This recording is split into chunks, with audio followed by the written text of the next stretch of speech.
The Cherry Home 4-in-1 coffee maker.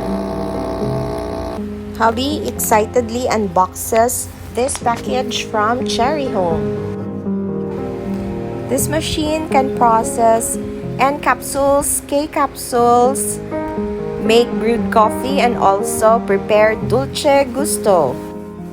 And that is what I like the most.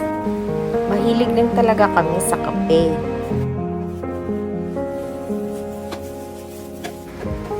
Look at the hubby's face. This is so exciting because we can prepare 4 kinds of coffees from just one machine. At 5,500, sulit na siya kasi 4 kinds of coffee na yung magagawa mo. So these are the attachments to prepare the different kinds of coffees. We will try first the Dolce Gusto pods by Starbucks that I got from Shopee. This is our first time to use the machine, so medyo trial and error.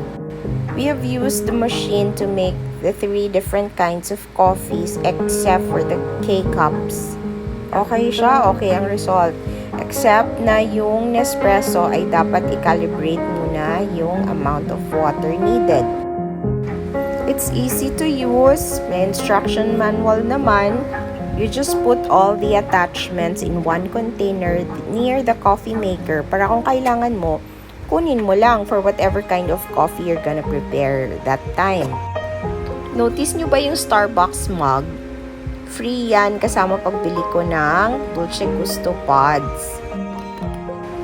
Nag-prepare kami ng caramel macchiato na Dolce Gusto. Kailangan ng 2 pods, 1 coffee and 1 milk. Kapag Americano, 1 pod lang.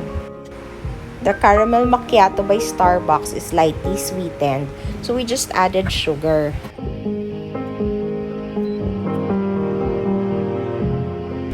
Ang bango at ang sarap. Love ko talaga to.